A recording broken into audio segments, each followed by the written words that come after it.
Hello दोस्तों, नमस्कार। SM किसी चैनल में मैं आप सब लोगों का दिल से बहुत बहुत स्वागत करता हूं। सो दोस्तों, इस वीडियो में हम लोग बात करने वाले एक ज़बरदस्त पावरफुल रिपोर्ट के बारे में। बहुत ही शानदार ये रिपोर्ट हम लोगों को देखने को मिल रही है। एंड अच्छी बात ये है दोस्तों कि ये रिपोर्ट आने से पहले ही जिस सेक्टर की मतलब यहाँ पे अभी हम बोल सकते हैं इतनी तारीफ़ की जा रही है कि ये सेक्टर इतना अच्छा परफॉर्मेंस दे सकता है भविष्य में, तो इससे रिलेटेड ऑलरेडी हम लोग पहले ही 1.5 से 2 साल पहले इस चीज़ के बारे में यहाँ पे अच्छी तरीके से जान रहे थे। सो बहुत ही कमाल की रिपोर्ट देखने को मिल रही है। और कौन से सेक्टर से रिलेटेड है दोस्तों, तो फाइनली रिपोर्ट बनती हुई देखने को मिल रही है। यस, हमारे भारत का डिफेंस सेक्टर कितना मजबूत हो रहा है, अभी इसके ऊपर हम लोग को देश से विदेश से अच्छा खासा रिपोर्टिंग होते हुए देखने को यहाँ पे मिल रहा है। मतलब आप अंदाज़ा लगा सकते हो कि आने वाले समय में भी इस रिपोर्टिंग के चलते कितना सॉलिड इन्फ्लो डिफेंस सेक्टर में हम लोग को आते हुए देखने को यहाँ पे मिल सकता है। सो इसी से रिलेटेड कुछ पॉजिटिव पॉइंट्स यहाँ पे इस रिपोर्ट में हम लोग को देखने को मिल रहे हैं, तो उसके बारे में हम लोग बातें जानने की कोशिश करने वाले हैं। जैसे कि अगर हम लोग बात करें तो ये जो एंटायर डिफेंस सेक्टर है दोस्तों, ठीक है, मैं पूरे सेक्टर की बात कर रहा हूँ, उसका अगर हम लोग एवरेज रिटर्न्स निकाल कर देखें दोस्तों, तो 50% से ज़्यादा के रिटर्न्स बन रहे हैं। पूरे सेक्टर की बात कर रहा हूँ, उसमें से कोई स्टॉक ने एकदम ही खतरनाक रिटर्न्स दिए होंगे 400-500% के। कोई डिफेंस का स्टॉक ऐसा भी हो सकता है जिसने कुछ भी ना दो, तो एवरेज हम लोग बात यहाँ पे कर रहे हैं। But entire sector gives more than 50% के रिटर्न। इतना ज़बरदस्त परफॉर्मेंस देखने को मिल रहा है। और डिफेंस सेक्टर से रिलेटेड अभी हर कोई अच्छा पॉजिटिव हम लोग को रिपोर्ट आते हुए देखने को मिल रहा है। और उसमें एक चीज़ कॉमन देखने को मिल रही है। इसके पीछे मतलब रीज़न क्या है, तो दोस्तों वो रीज़न है मेक इन इंडिया का रीज़न। ठीक है, मेक इन इंडिया की अगर हम लोग बात करें तो डिफेंस सेक्टर में जो सरकार ने ये जो बढ़ावा दिया है कि हमारे देश के ही कंपनीज़ को हम लोग सक्षम बनाएंगे, उन्हीं के ओर से हम लोग सरकार क्या करेगी, जो प्रोडक्ट्स कंपनियां बनाएंगी, जो चीज़ें बनाएंगी, से हम लोग ये चीज़ें खरीदेंगे, तो पैसा भी भारत के अंदर ही रहेगा।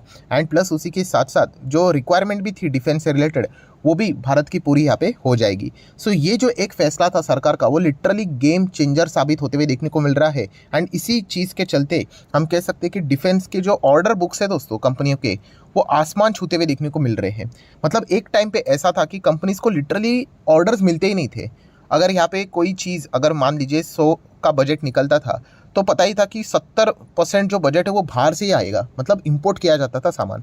केवल 30% ही हमारे देश स्वदेशी कंपनीज को मिलता था। अभी ये पूरा खेल पलट गया है, नेगेटिव लिस्ट निकल चुकी है। एंड जितना भी हो सके भारत में ही जो कंपनियां इससे रिलेटेड काम कर रही है, उनको ही लगातार ऑर्डर्स मिल रहे हैं, राइट। एंड इसीलिए आप देख सकते हैं क्यों डिफेंस वाले स्टॉक इतना अच्छा कर रहे हैं। उसके पीछे का रीज़न यही देखने को मिल रहा है। इनके ऑर्डर बुक लिटरली मतलब बताए जा रहे हैं आने वाले समय में मतलब 1.5 ट्रिलियन डॉलर तक हम लोग को ये बढ़ते हुए देखने को मिलने वाले। इतना पावरफुल परफॉर्मेंस होने वाला है दोस्तों। मतलब आप समझ रहे हो ना कि अल्टीमेटली ऑर्डर मिलेगा तो क्या होगा कि रेवेन्यू बढ़ेगा, आपका ऑर्डर बुक बढ़ेगा। तो रेवेन्यू बढ़ता है मतलब क्या कि मान लीजिए अगर किसी कंपनी को 5,000 करोड़ का ऑर्डर मिलता है, तो ये नहीं होता है कि वो डायरेक्टली जाके 5,000 करोड़ अपने रेवेन्यू में लिखेगा, नहीं।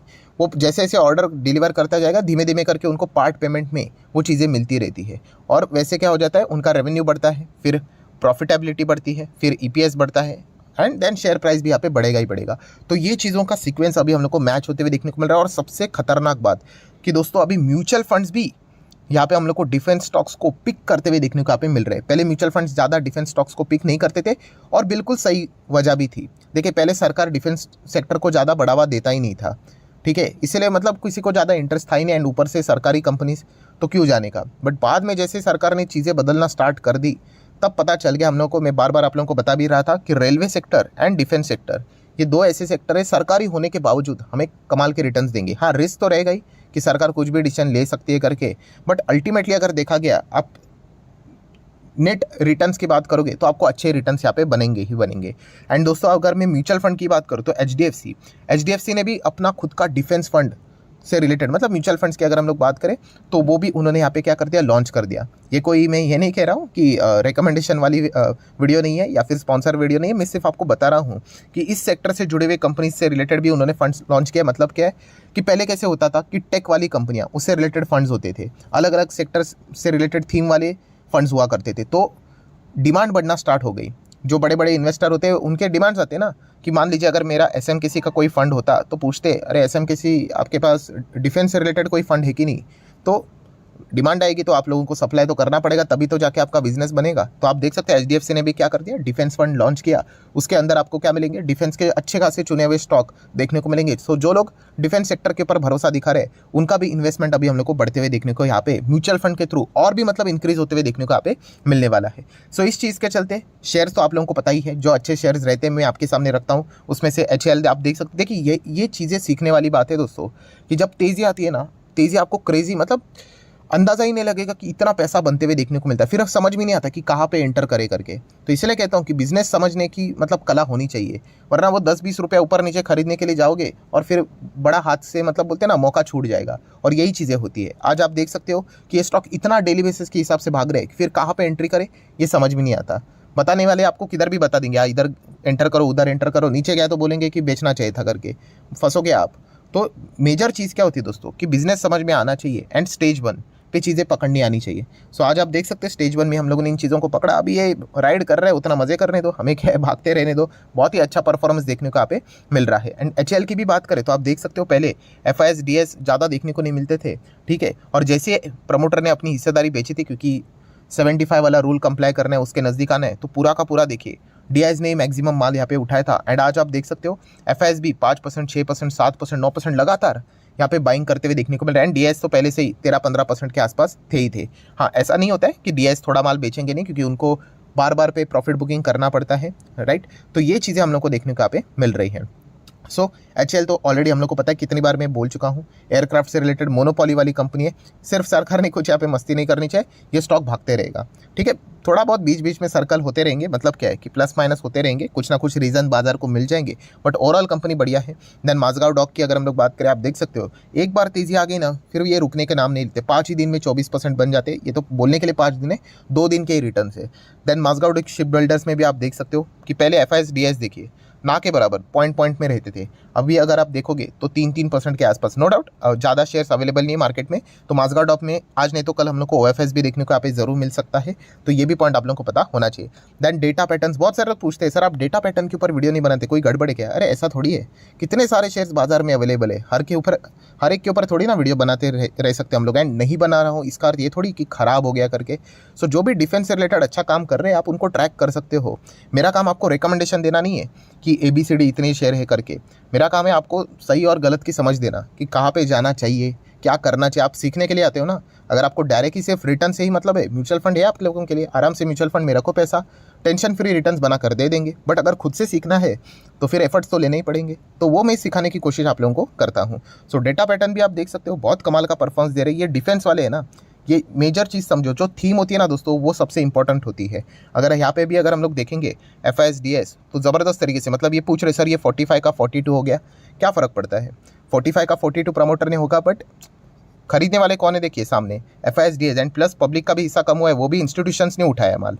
तो ये भी चीज़ें आप लोगों को पता है यहाँ पे होनी चाहिए। सो रैंडमली किसी भी स्टॉक में घुस मत जाना, बट अगर आपको वाकई में लगता है कि ये कंपनी अच्छा करेगी तो फिर आप जा सकते हैं। ज़ेनटेक जैसी कंपनी आप देख सकते हो, राइट। बहुत ही लोअर लेवल पे हम लोगों ने इनको देखा था। सो थीम समझ में आना चाहिए दोस्तों कि बाजार में चल क्या रहा है, ये सबसे की पॉइंट होता है कि क्या चल रहा है। ऑब्जर्वेशन आपका कमाल का होना चाहिए कि चल क्या रहा है। आपको फ्यूचर, जो मैं आपको एक कोड बताता हूँ बार बार कि अभी क्या चल रहा है, 2023 चल रहा है ना, आपका विजुअलाइजेशन होना इतना स्ट्रांग होना चाहिए कि 2025 में क्या चीज़ें चलने वाली है, 2030 में क्या चीज़ें चलने वाली है, 35 में क्या चीज़ें चलेगी, क्या आउटडेटेड हो जाएगी, उसको सोचकर आपने आज निवेश करके रखना होता है, तब जाके आपको उसका फल मिलेगा। बाद में 2025 में सब कुछ भागने के बाद अगर आप आओगे तो ज़्यादा कुछ बचेगा नहीं आप लोगों के लिए, ठीक है। तो ये सबसे मेन की पॉइंट होता है इन्वेस्टमेंट का। देन अगर हम लोग बात करेंगे BDL, इससे रिलेटेड भी बहुत सारे लोग सवाल पूछते रहते हैं। डिफेंस से रिलेटेड जितने भी कंपनी है ना, रडार पे रखो, राइट। अभी होता क्या है कि इनको ऑर्डर्स मिलेंगे या नहीं मिलेंगे वो इनका इंतजार करते हैं, दैट्स इट। अभी भारत डायनामिक्स की अगर हम लोग बात करें, मिसाइल बनाती है ये कंपनी, बस सरकार के ऑर्डर का इंतजार कर रहे हैं। एक ऑर्डर आ जाएगा तो ज़बरदस्त तेज़ी देखने को मिल जाएगा। एंड वैसे भी स्टॉक अगर आप देखोगे भागी तो रहे सभी डिफेंस वाले। देखिए थीम देखिए, इसके पहले इतना ज़्यादा तेज़ी नहीं देखने को मिलता था, ठीक ठाक ही था। ये देखिए ऐसे ही फ्लैट चलता था। अभी जैसे आत्मनिर्भर भारत का नारा लग गया, आपको थीम समझ में आ गई ना, आप अच्छी तरीके से यहाँ पे इन्वेस्टमेंट करके पैसा कमा सकते हो। देन BEL की बात करें, ये भी डिफेंस से रिलेटेड काम करता है। ये सभी आप लोगों के रडार के ऊपर होना चाहिए। अभी अगेन बच्चों वाली चीज़ें नहीं कि 100 रुपये का है तो यही ट्राई करूंगा मैं, गलत चीज़ है। आपको बिजनेस के हिसाब से जाना है। अभी HAL में बिजनेस के हिसाब से मैं आपको क्यों बार बार बताता हूँ, क्योंकि HAL जैसी दूसरी कंपनी है ही नहीं। लाकर दिखाओ मुझे दूसरी कंपनी कोई है क्या। वही एक कंपनी एयरक्राफ्ट बनाती है, हेलीकॉप्टर बनाती है, कुछ गड़बड़ी हुई तो उन्हीं को ऑफिस में कॉल जाएगा कि रिपेयरिंग करते दो। ओवरहॉलिंग के चार्जेस वही बार बार लगाता रहता है। तो ये चीज़ हम लोगों को समझना है, प्राइसिंग के हिसाब से नहीं जाना है कि ये कंपनी अच्छी है 100 रुपये की ट्राई कर लेता हूँ, राइट। तो ये चीज़ें आपको समझनी है। देन पारस डिफेंस जैसी कंपनियाँ, इसका तो IPO धमाकेदार था, उसके बाद तो हम लोग को गिरावट ज़बरदस्त देखने को मिली। अभी जाके हम कह सकते हैं कि ऑर्डर, बड़े बड़े ऑर्डर बुक आएंगे अभी कि सरकार पास करेगी ना डिफेंस से रिलेटेड 10,000 करोड़ कॉन्ट्रैक्ट्स यहाँ पे साइन करेगी, तो उसमें कुछ ना कुछ अगर इनको मिल जाता है तो ये स्टॉक्स भागेंगे ही भागेंगे। एमटार के ऊपर भी आपका फोकस होना चाहिए। ये तो एनर्जी से रिलेटेड ज़्यादा फोकस करता है, बट डिफेंस में भी इनका कॉन्ट्रीब्यूशन है। देन सर थोड़ा सा और कोई रिस्की कंपनी है स्टडी करने के लिए तो बता दो। तो दोस्तों एक कंपनी है एस्ट्रा माइक्रोवेव, इसको भी चाहो तो स्टडी कर लेना, अच्छी तरीके से स्टडी कर लेना। ये रेडियो से रिलेटेड जो फ्रीक्वेंसीज होती है, माइक्रोवेव सिस्टम जो होती है, ठीक है, उससे रिलेटेड ये कंपनी क्या करती है, मतलब बिजनेस यहाँ पे करती है, डिज़ाइन, डेवलपमेंट, मैन्युफैक्चरिंग, ये सब काम करती है, जो कि डिफेंस, स्पेस, इसमें इस्तेमाल यहाँ पे होता है। सो डेफिनेटली ये भी कंपनी जो कि एक बहुत ही छोटी कंपनी है, माइक्रो कैप, आप यहाँ पे स्मॉल कैप माइक्रो कैप बोल सकते हो। सो ज़रूर एस्ट्रा माइक्रोवेव जैसी कंपनी भी आपके रडार के ऊपर होना चाहिए।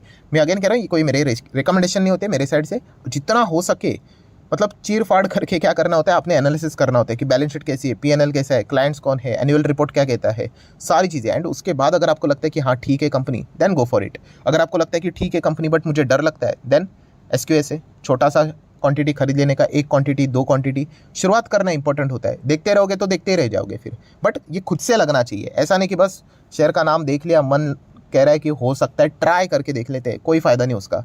वो ट्राई करने के हिसाब से अगर आपका पैसा बन भी गया ना, कोई लर्निंग लेसन आपको मिलेगा नहीं। तो ये सारी मेहनत वाली चीज़ें हैं दोस्तों, ट्राई करके मतलब एक्सपेरिमेंट करके देखोगे, तब धीमे धीमे करके आपको ये चीज़ों का एक्सपीरियंस मिलेगा। एंड धीमे धीमे आपकी क्या हो जाएगी, जो इन्वेस्टमेंट की जर्नी है वो आपको आगे जाती हुई देखने को मिल जाएगी। तो ठीक है दोस्तों, ओवरऑल जो मेजर चीज़ें थी वो सारी मैंने कवर कर ली है। जैसे मैंने कहा डिफेंस सेक्टर में और भी बहुत सारे लोग ये भी पूछते सर क्या और तेज़ होगा क्या, अरे व्हाई नॉट। कितनी बार मैं बोल चुका हूँ, केवल $72 बिलियन का बजट है हमारा। हाँ, मतलब 100 होगा, 150 होगा, 200 होगा, और सरकार क्या करेगी, आत्मनिर्भर भारत, हमारे जो देश की कंपनी है उन्हीं को ऑर्डर्स मिलने वाले हैं।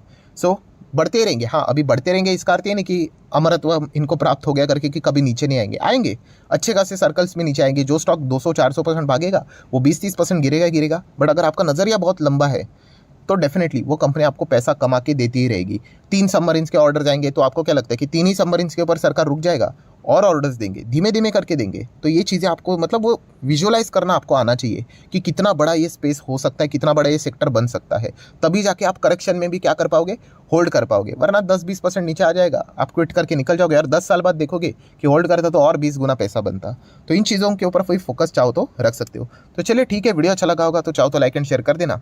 एंड डीमैट अकाउंट अगर आपने अभी तक ओपन नहीं किया है तो लिंक नीचे डिस्क्रिप्शन में 25 वीडियो की लिस्ट भी आपको फ्री ऑफ कॉस्ट मिल जाएगी। आपका नाम कौन सा अकाउंट आपने लिंक के थ्रू ओपन किया है प्रॉपर्ली कमेंट करके बता देना। तो हफ्ते भर के अंदर सारे लेक्चर्स मेरे साइड से फ्री ऑफ कॉस्ट प्रोवाइड कर दी जाएंगे ताकि शेयर बाजार को आसान भाषा से सीख सको। So that's it, thank you very much दोस्तों, we will be meeting our next video. तब तक के लिए बाय बाय।